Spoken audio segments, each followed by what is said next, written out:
सम्पूर्ण विद्यार्थीहरू अलिकति आन्दोलित अवस्थामा छन्। उनीहरूको भविष्य अलिकति अँध्यारो देखिन्छ। यस्तो स्थितिमा न्याय र बारको सुधार गर्न, बारको कार्टेलिङलाई रोक्न विद्यार्थीहरू आन्दोलनमा निक्लिए भने यो जबरजस्त आन्दोलन हुन्छ। सरकारसँग संसद बनाउने पुँजी रहेछ, सांसद खुवाउने पुँजी रहेछ, तर विद्यार्थी पढाउने पुँजी किन छैन? यही प्रश्न म शिक्षा मन्त्रालयलाई गर्न चाहन्छु।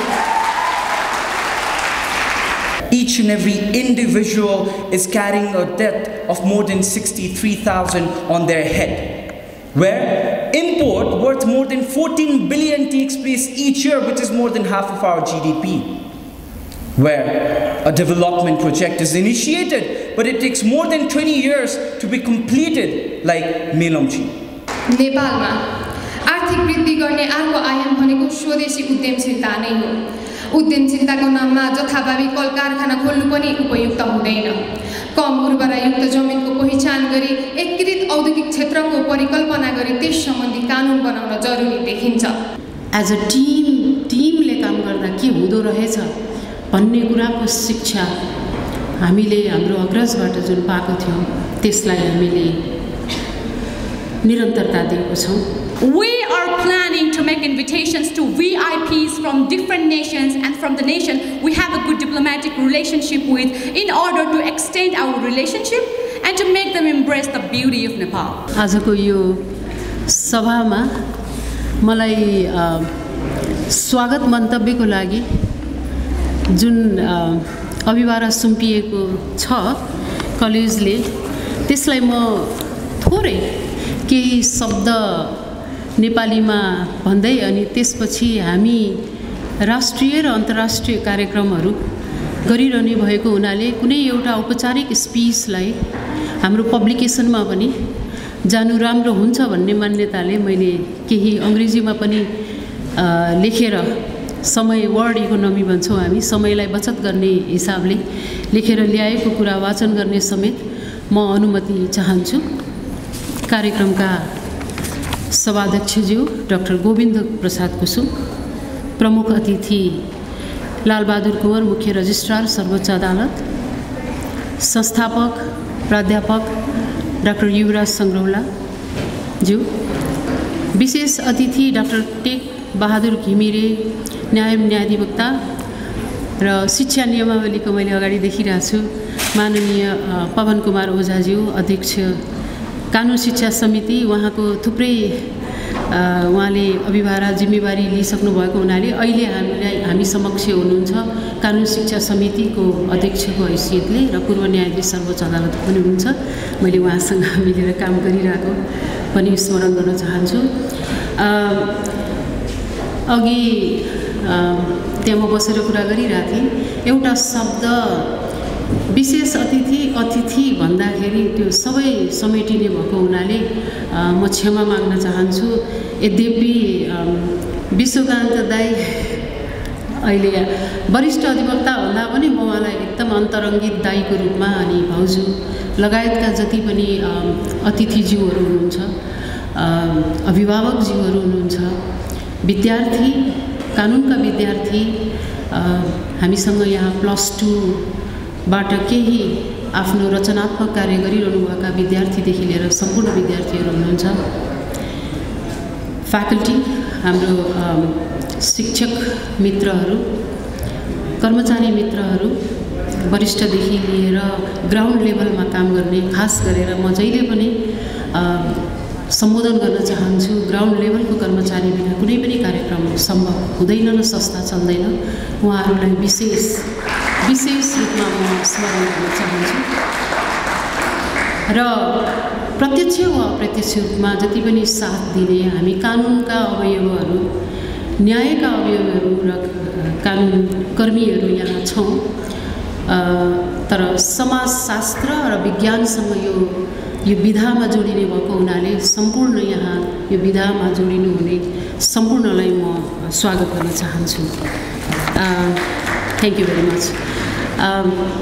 अलिकति अन्तर्राष्ट्रिय पदमा हिँड्नुपर्ने भएको हुनाले विश्वकान्त दाइले खास गरेर यो नेपालको वास्तवमा हाम्रो बार एसोसिएसन कानुन व्यवसायीहरूको छाता सङ्गठन राष्ट्रमा मात्रै हैन अन्तर्राष्ट्रिय स्तरमा पनि जानुपर्छ भनेर उहाँको पदचिन्हलाई स्मरण गर्दै म केही कुराहरू राख्ने अनुमति चाहन्छु अध्यक्षज्यू thank you so much Respected chairperson, chief guests, faculties, staff, students, guardians and all present at this auspicious occasion of annual day of Kathmandu School of Law. On behalf of the Kathmandu School of Law, I would like to extend a warm welcome to you all on this occasion of 23rd occasion.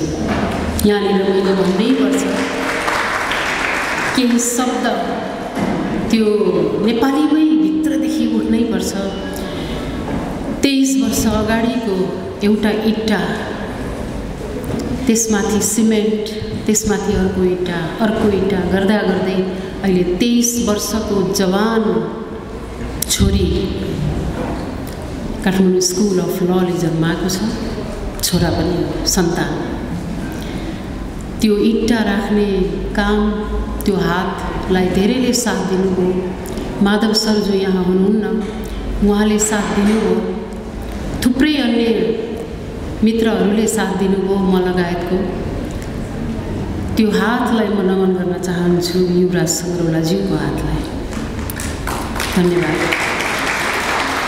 So it's been 23rd year हेर्दा हेर्दै बित्यो to celebrate the achievements of our college as the pioneer of a 5-year LLB program in Nepal and subsequently changed with BA LLB program in Nepal at Kathmandu School of Law, has established itself as a leader in legal education in the country. We are proud to be the only law college in Nepal that is accredited by the University Grant Commission, the law college, if not the university.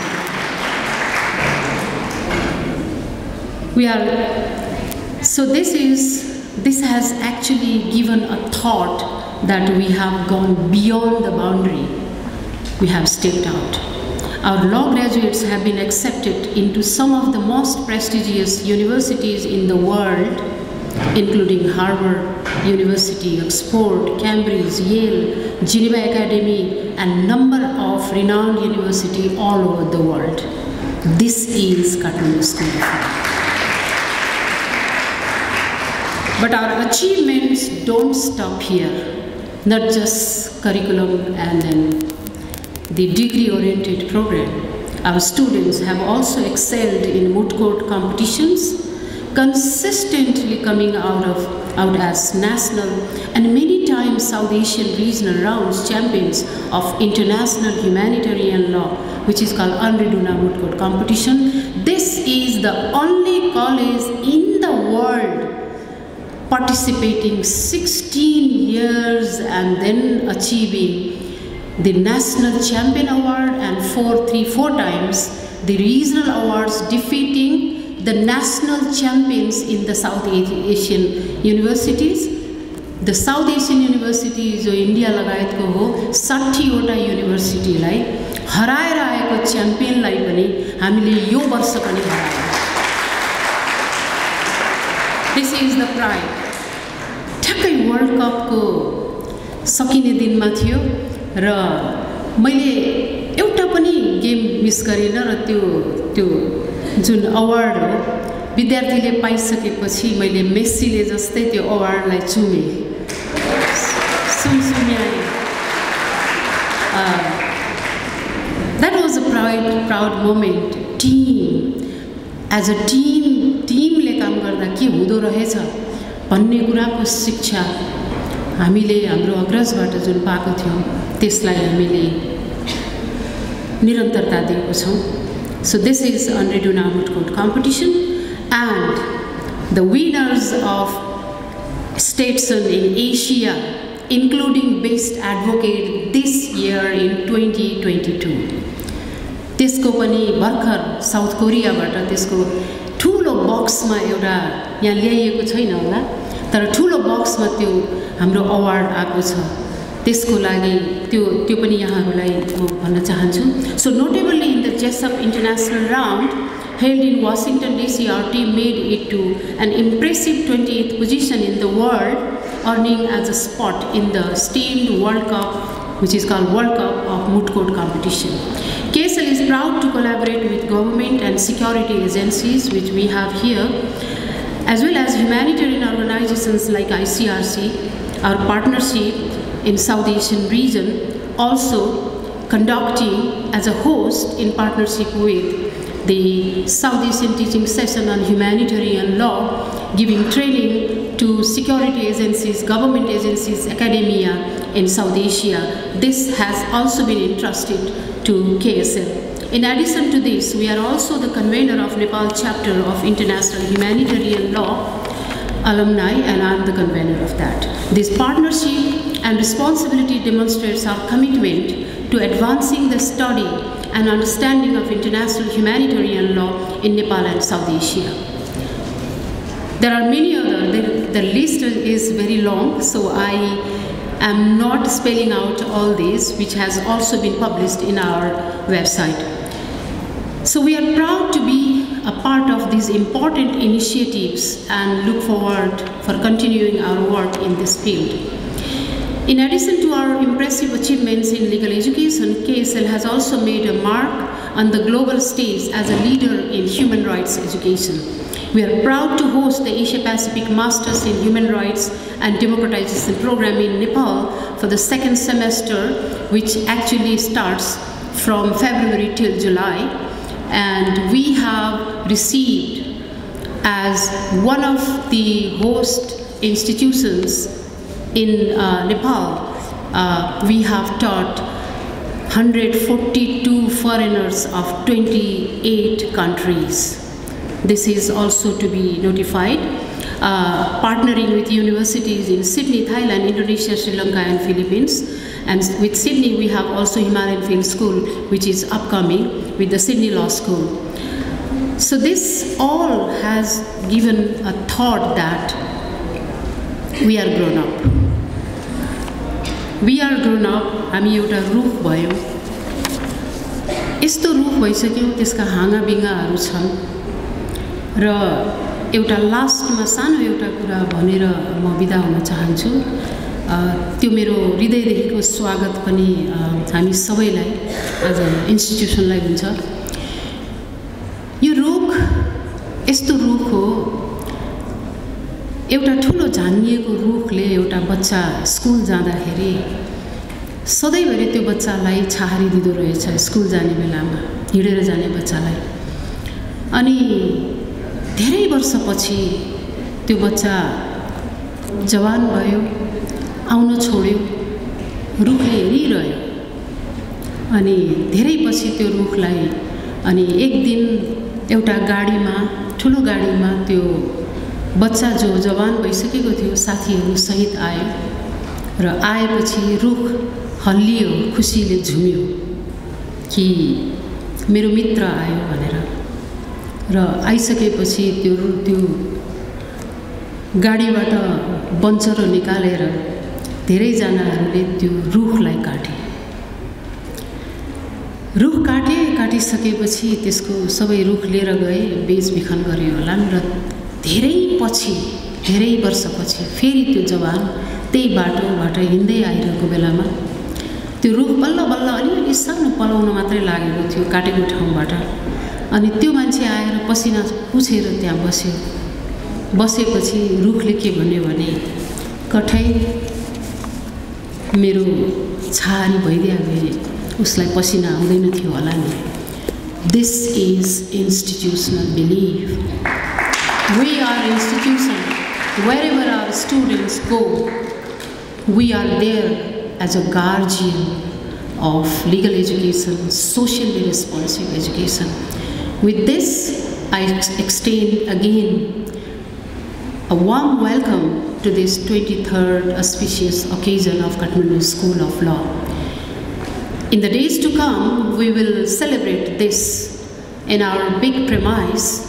But this year, because of construction, we could not happen. It could not be happened. maybe 25th celebration will be a grand celebration after 2 years. Thank you very much. A warm welcome. Thank you very much. आदरणीय प्राध्यापकज्यू र आसीन सम्पूर्ण उपस्थित अतिथि महानुभावहरूमा म बिन्दा कुमारी थापाको न्यानो अभिवादन।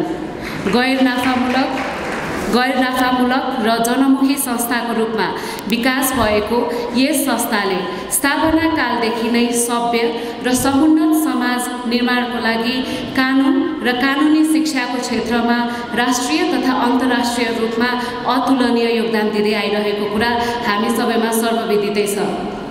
यस संस्थाले विद्यार्थीहरूलाई बहस पैरवी, अनुसन्धान र साथसाथै व्यक्तित्व विकासको लागि वर्षेनी राष्ट्रिय तथा अन्तर्राष्ट्रिय स्तरमा सञ्चालन हुने विभिन्न किसिमका प्रतिस्पर्धा र कार्यक्रममा सहभागी भई उत्कृष्ट स्थान समेत हासिल भएको हामीसँग इतिहास छ।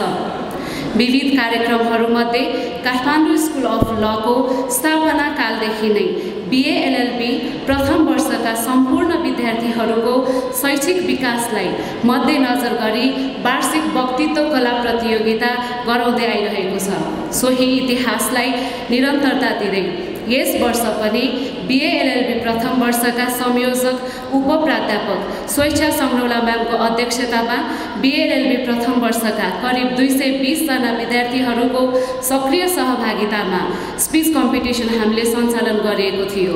उक्त कार्यक्रम प्रिलिमिनरी राउन्ड, एडभान्स राउन्ड र सेमी फाइनल राउन्ड गरी 3 चरणमा गरिएको थियो भने वक्तित्व कलाको लागि भाषा सनदको स्वतन्त्रता समेत दिएको थियो।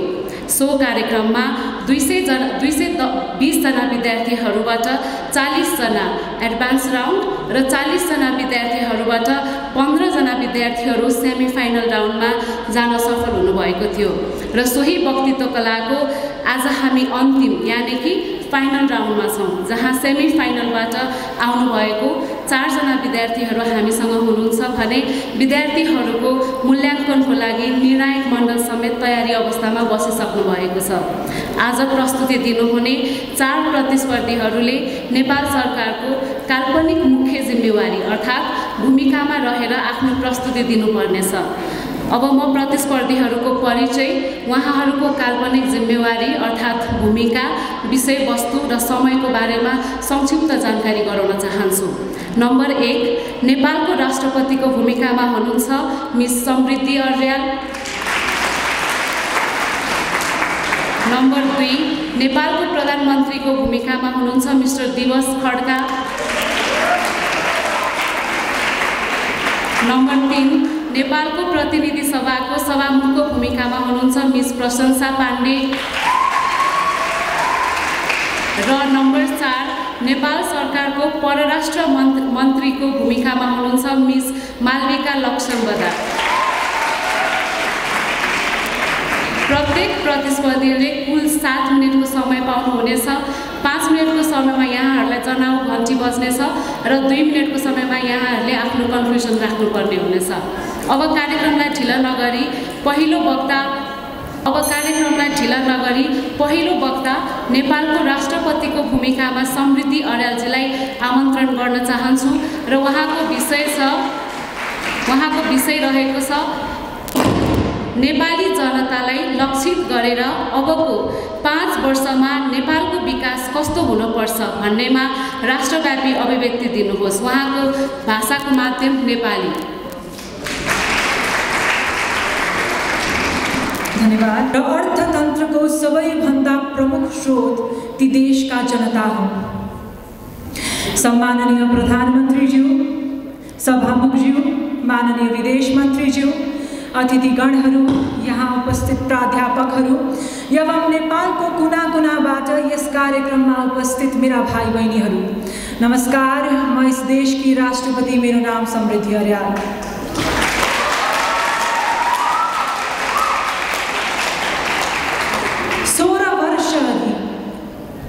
16 वर्ष अघि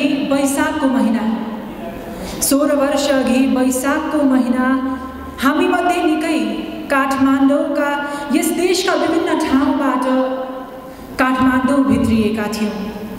लक्ष्य केवल एक थियो, गणतन्त्र।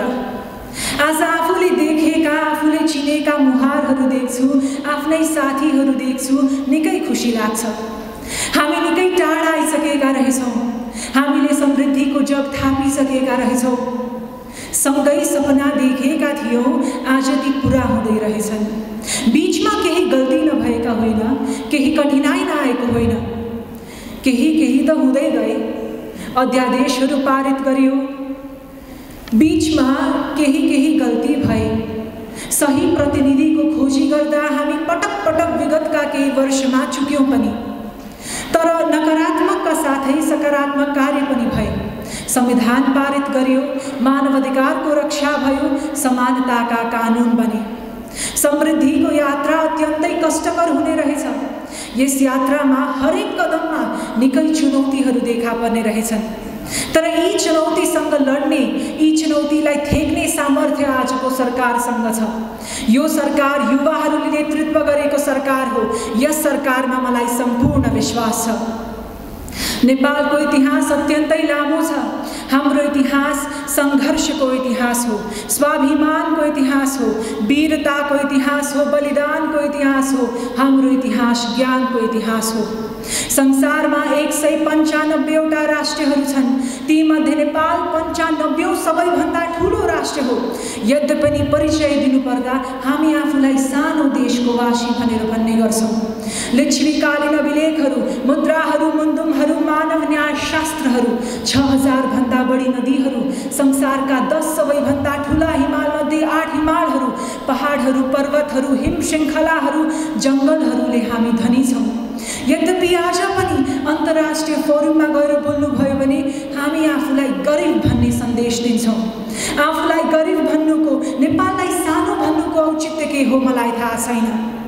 आज पनि मलाई प्रश्न गरिन्छ, नेपालको विकास कस्तो हुनुपर्ने? धनीलाई अझ धनी बनाउने किसिमको विकासको नेपाललाई आवश्यकता छैन, नेपालीलाई त्यस्तो विकासको आवश्यकता छैन। तर नेपाली जनताहरू जो गरिब छन् उनीहरूको जीवन स्तर चाहिँ उच्च हुनु पर्यो। हामीलाई त्यस्तो विकासको आवश्यकता छ। विकास भन्ने बित्तिकै हामी ठुला रोडहरू, ठुला भवनहरू र सिनेमा कम्प्लेक्सहरू बुझ्दछौँ, तर विकास भनेको त ठुलो विश्वविद्यालयभित्रको ठुलो पुस्तकालय समेत हो। यो बुझ्नु आवश्यक छ। 17 खर्बको व्यापार घाटाको भारले आज हाम्रा यी बलिया काँध झुक्दैछन्। यी काँध अत्यन्तै बलिया छन्, यिनलाई झुक्न दिनु हुँदैन। केही दिन अघि मलाई विद्यार्थीले प्रश्न राख्नुभयो, यो सभामा पनि यही प्रश्न राख्न चाहन्छु। उहाँ भन्नुहुन्छ, सरकारसँग संसद बनाउने पुँजी रहेछ, संसद खुवाउने पुँजी रहेछ, तर विद्यार्थी पढाउने पुँजी किन छैन? यही प्रश्न म शिक्षा मन्त्रालयलाई गर्न चाहन्छु। विद्यार्थीको भविष्य अन्धकारमय हुनु भनेको सम्पूर्ण राष्ट्र अन्धकारमय हुनु हो। यो बुझ्नु आवश्यक छ। पूर्वीय प्रधानमन्त्री सम्माननीय केपी शर्मा ओलीको कार्यकालमा नेपालमा 600वटा स्कुलहरूको निर्माण भयो र 1400वटा मन्दिरहरूको निर्माण भयो।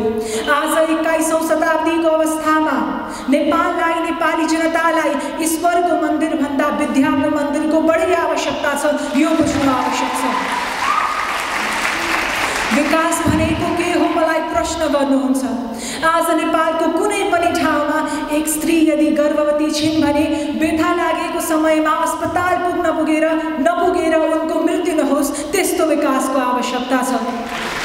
विद्यार्थीहरू गुणस्तरीय शिक्षाको कमीमा विदेशिनु नपरोस्।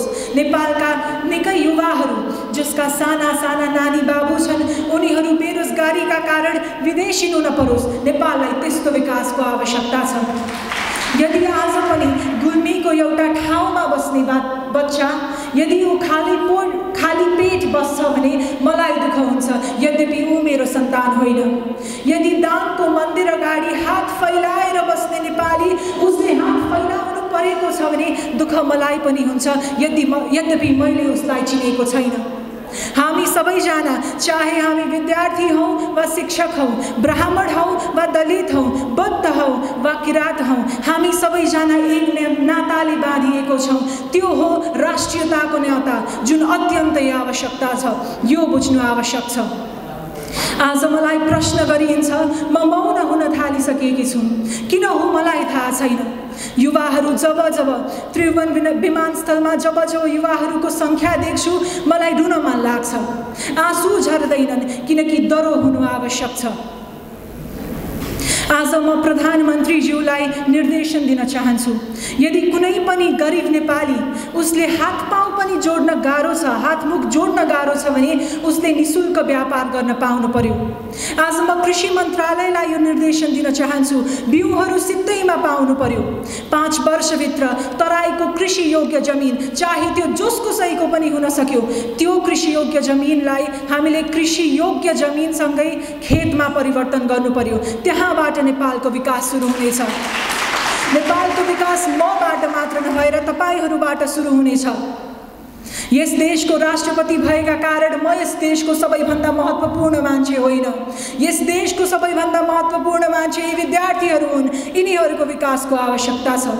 नेपालको संविधानको धारा 2 अनुसार नेपालको सार्वभौम सत्ता र राजकीय सत्ता नेपाली जनतामा निहित रहेको छ। नेपाली जनताको विकासको आवश्यकता छ। गरिबको गरिबी हटाउने विकासको आवश्यकता छ। यति भन्दै म आफ्नो सम्पन्न गर्न चाहन्छु। नमस्कार। नेपालको प्रधानमन्त्रीको भूमिकामा दिवस खड्का उहाँको विषय रहेको छ Address the United Nations General Assembly outlining the vision of Nepal on how it should develop in next 5 years. Leader is one who knows the way, shows the way, and goes the way. And rightfully so, Madam President, you've shown us the way, and my government will be walking on that path. Honorable panel of judges, intellectuals of our society, my Minister of Foreign Affairs, Madam Speaker of our Parliament, and everyone present over here. I, Diwas Singh Khadka, the rightful Honorable Prime Minister of Federal Democratic Republic of Nepal, put forward greetings of 126th ethnicity and 13 million people in front of this United Nations General Assembly. Your Excellencies, it is my distinct honor to represent a nation with a glorious history and a symbol of unity amongst diversity in this very United Nations General Assembly. Honorable panel, we have ended the year 2022 with a great significance and a great landmark where we have exercised the highest right of democracy, the right to vote. And now, the chip has landed on my shoulder to ensure a good leadership and a good governance for the coming 5 years. While I say this, I totally take into consideration the past actions taken by my predecessor's government and the current state of Nepal, where each and every individual is carrying a debt of more than 63,000 on their head, where import worth more than 14 billion takes place each year, which is more than half of our GDP, where a development project is initiated, but it takes more than 20 years to be completed, like Melomchi, where a pregnant woman dies because there is no hospital within a reach, where socialism and socialistic pattern of development exists, but only in the papers of our constitution, and that is what I and my government will be changing.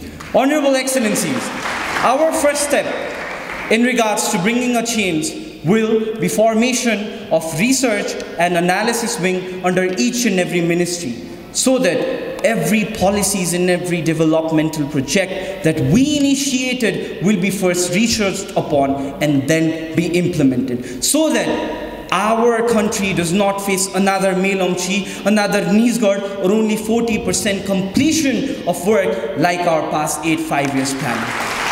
So that no more students will have to leave our country, no more Saila and no more Sailias to cry because they died in some other countries doing work for some other contract laborers. Honorable Excellencies, while I stand in front of you and talk about shaping my country in a certain way, a question arises in my mind. How am I being able to do so? To which the answer is very simple. That's because I am educated.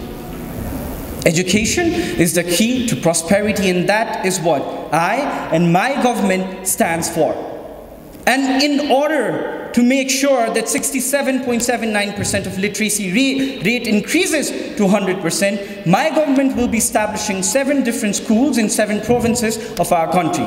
These schools will be formulated in regards with the inspiration of one of the most famous educational institutions of Nepal, known as Budhanil Kantha, which was established in 1972 with coordination of British government. Not only that, my government will be ensuring that each and every government schools of our country adopt a policy of OPOS, one person, one skill.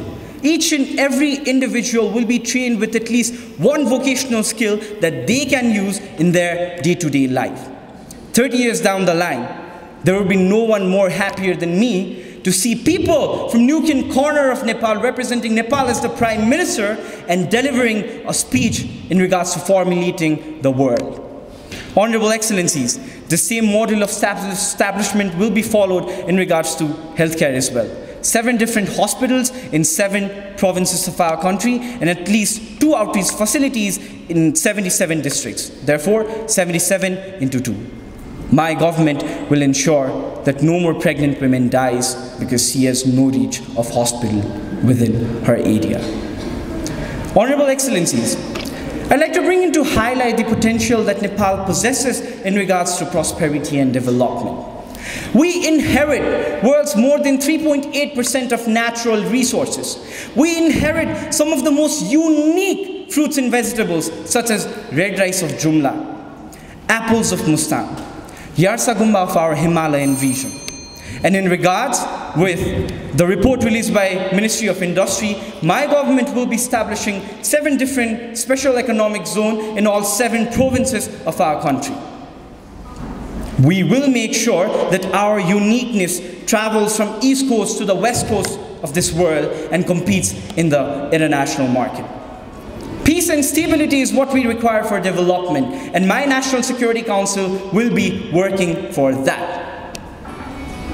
My government will also be taking what is known as a baby step in regards to modernization of our armed forces.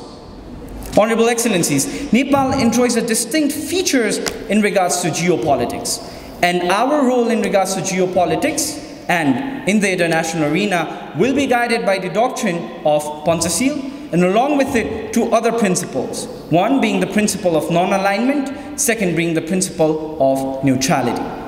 My government will also be announcing few things in regards to international affairs. First, we will be reproposing Nepal to be declared as the zone of peace, which was initially proposed by His Majesty the King Birendra. And secondly, we will be announcing our candidacy in the UN Security Council term for the year 2027 and 2028, because we believe that it is high time for Nepal to take leadership in regards to global complexities of international security. Honorable Excellencies, I do have to take limitation of time into my consideration, so I'd like to end my speech with one message. I am not the Prime Minister of a certain political party. I am not a Hindu Prime Minister.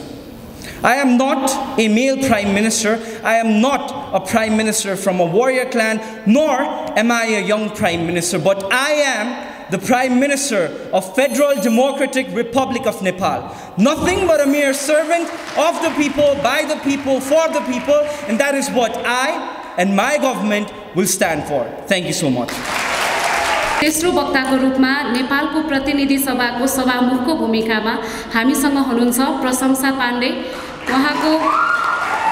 उहाँको वक्तित्व कला नेपाली भाषामा रहेको छ भने उहाँको शीर्षक नेपाली जनतालाई लक्षित गरेर अबको 5 वर्षमा नेपालको विकास कस्तो हुनुपर्छ भन्नेमा राष्ट्रव्यापी अभिव्यक्ति दिनुहोस्।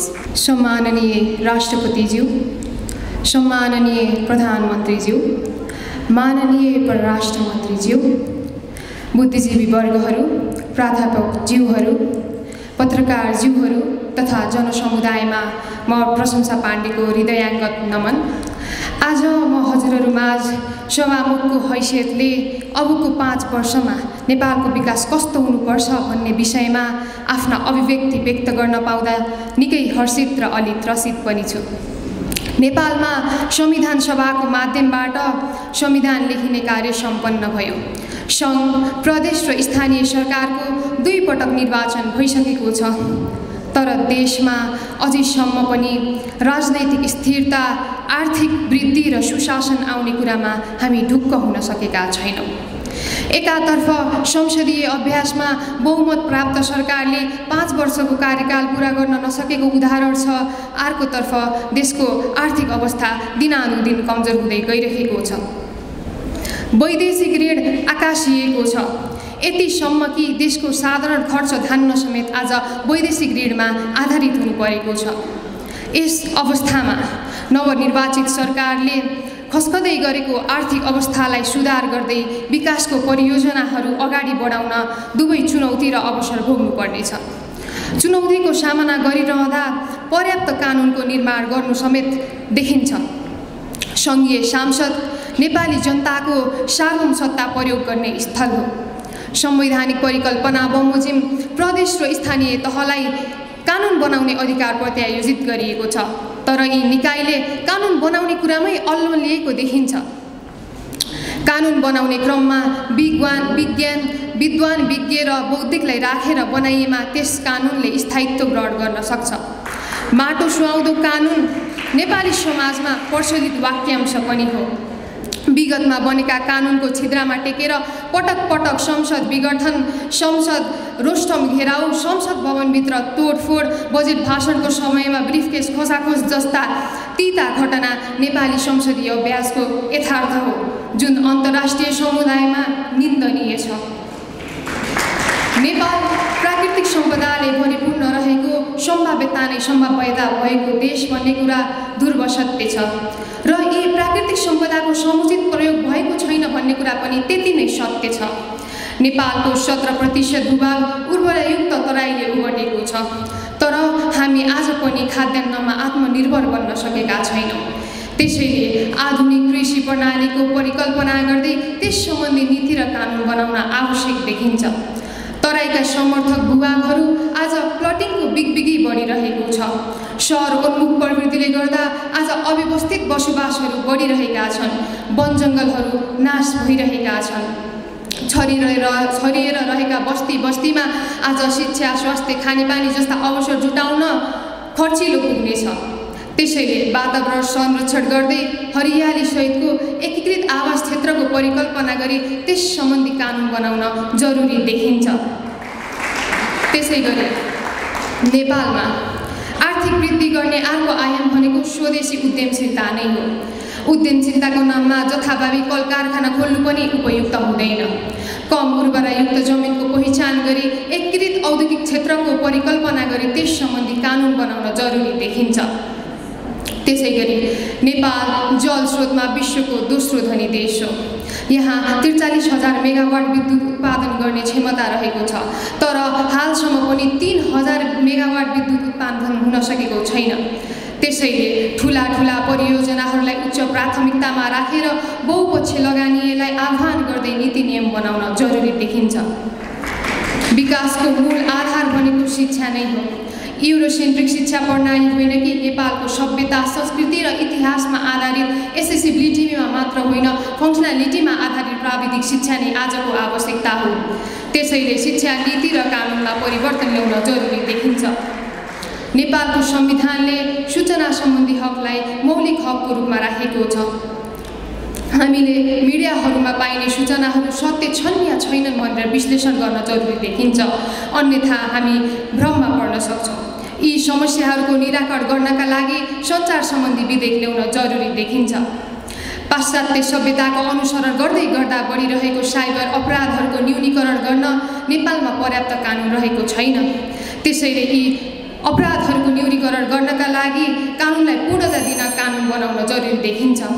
आज नेपालमा अप्राकृतिक र अकार्बनिक रूपमा फेसनका रूपमा विदेशी कानुनहरू आयात र प्रत्यारोपण गरिने चलन छ। आज आदेशहरू आयात गरिन्छ जसले गर्दा समाज र कानुनबीच सम्बन्ध विच्छेद भएको छ।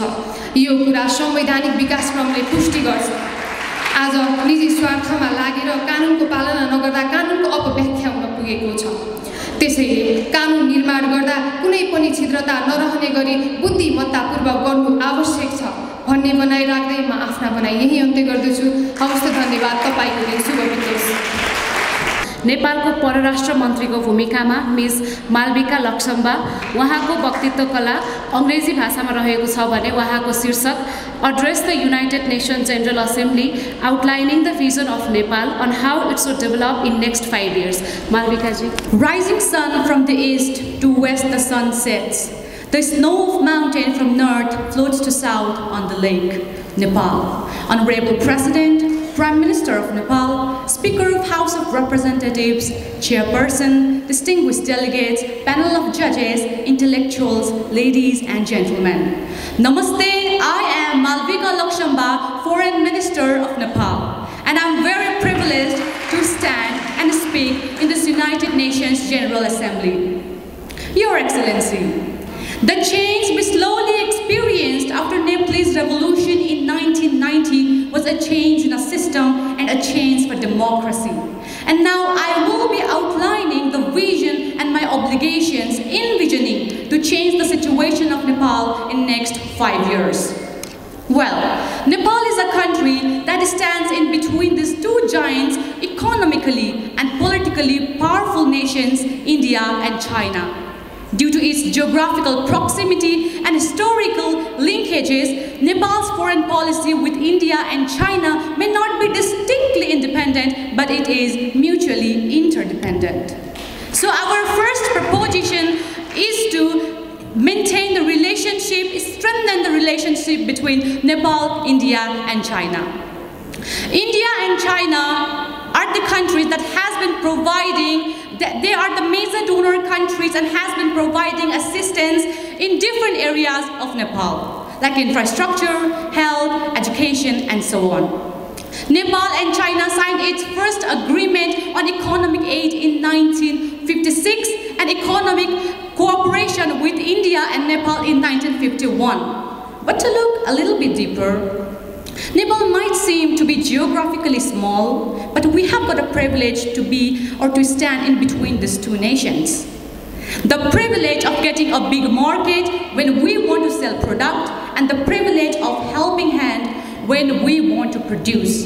These directly links in strengthening the economy of the nation. So to strengthen Nepal, it is very important to strengthen the relationship between Nepal, India and China. So this is our first proposition. Second proposition, agriculture. More than 2/3 population of Nepal reside in rural areas and most of them depend on agriculture. But it disappoints to have food scarcity and to have many problems that do not suffice even to our own people. While Nepal government has been playing roles, has been putting effort to boost the agriculture. And the policies of the government regarding agriculture are based on Article 51 of the Sub-Article E of the Constitution of Nepal. But to effectively implement these articles, mainly the 3rd and 5th of Sub-Article E, we are preparing a strategy to increase or to attract the FDI, to generate international market for the local products, and to impose the impactful international policies regarding agriculture. Agriculture is the major sector of Nepalese economy, so development in agricultural sector is the key to development of national economy. Third proposition, hydropower.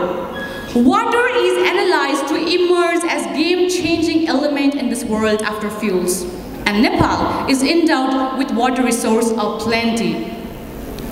So hydro projects are also the main concern of Nepal. But if we see, these hydro projects are the kind of project that needs big investment. So local investors are only not enough. And for these, we need, likewise there are 221 hydropower projects under construction and many are about to start. So to run this mechanism and to bring up the investors, the foreign ministry is preparing a strategy to bring the investors, to attract the foreign investors, and to link up with different nations and government of different nations. because hydro projects have got a big possibility to solve a large extent of problems of Nepal and to increase the economic status of Nepal. Now our fourth proposition is tourism. Every place here you go have its own history to show and its own story to say. And the Nepal government has been playing roles, have been planning to uplift the tourism industry by reviving and rejuvenating Visit Nepal 2020. So there are certain things necessary to be done by Foreign Ministry. Number one, Nepal is a country with silver spoon because our ancestors left a lot for us. So we will be working on to promote the culture, language and authenticity of Nepal and to spread Nepal's propaganda to the world. Number two, we are planning to make invitations to VIPs from different nations and from the nation we have a good diplomatic relationship with in order to extend our relationship and to make them embrace the beauty of Nepal. Well, this won't be wrong enough if I say that we, the Nepal, is successful in continuing the legacy of Anshu Verma. We have been aligned with different international organizations like UN, UDHR, non-alignment and so on. We never violated, never stood against and never been in favor of any kind or any sorts of war. But the emerging issues like the war of Ukraine and Russia have adversely affected the life of many people and many nations, including Nepal. So I urge to promote peace so that this world will be a better place to live in for the people like you and for people like me.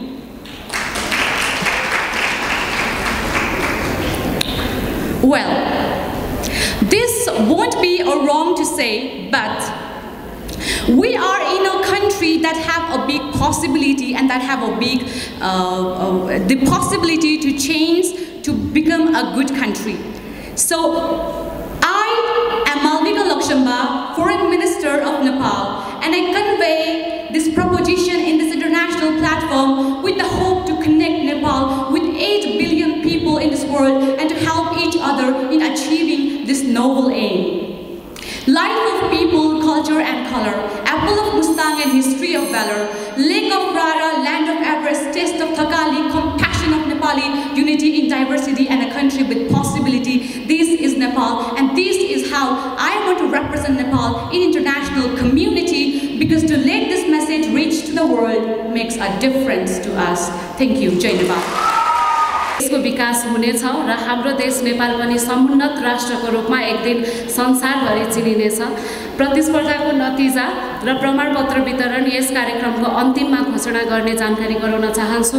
पछिल्लो समय व्यापार गर्ने कतिपय काठमाडौँका धनाढ्य कलेजहरूले यसलाई मार्न पायो भने व्यापार चल्छ भनेर षड्यन्त्र गरिराखेको कुराहरू छ। हामीले यो 5 वर्षमा पढिराखेका विद्यार्थीलाई 518 जना विद्यार्थीलाई स्कलरशिप दिएको छ, तर हाम्रो विरुद्धमा विश्वविद्यालयमा ओजुरी छ काठमाडौँ स्कुल अफ लले स्कलरशिप दिँदैन भन्ने कुरो। यस्ता संस्थाहरू संस्थागत भएका कलेजहरू मारियो भने व्यापार सुरु हुँदो रहेछ हुन त सबै ठाउँमा त्यही छ, तर हामी त्यससँग डराउँदैनौँ, हामी सही ढङ्गबाट अगाडि जान्छौँ।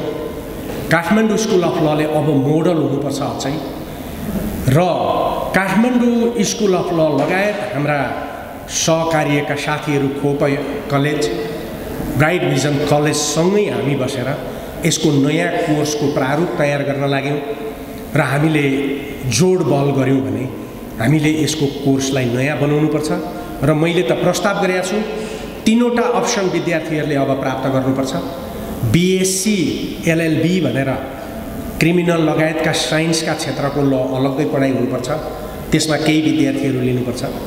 त्यसैगरी बीबीए एलएलबी भनेर अर्को कोर्स पनि चल्नुपर्छ, बिजनेस लसँग त्यो विद्यार्थीहरूले पढ्न पाउनुपर्छ र जेनरल बीए एलएलबी यो फ्यामिली ल लगायत कन्स्टिट्युसनल ल लगायत नेपालको लिगल सिस्टममा बढी फोकस गर्नुपर्छ र त्यो पनि चल्नुपर्छ र एलएलएममा हामीले हाम्रो उत्पादन भइसकेको कानुनको जनशक्ति जो वकालतमा आएको छ त्यसलाई सर्भ गर्ने भएको हुनाले एकदमै स्पेशलाइज कोर्स ट्याक्सेसनदेखि फरेन्सिकसम्मको एलएलएममा 9वटा 10वटा एलएलएमका कोर्सहरू हामीले 8-10 जना प्रत्येक कलेजमा दिन सक्यौँ भने मात्रै नेपालको लिगल एजुकेसन समृद्ध हुन्छ, बार समृद्ध हुन्छ र गेटमा नारा लगाउँदैन, जुलुस लगाउँदैन वकिलले। त्यसपछि एथिक्सको पढाइलाई अझ जोड दिनु आवश्यक छ।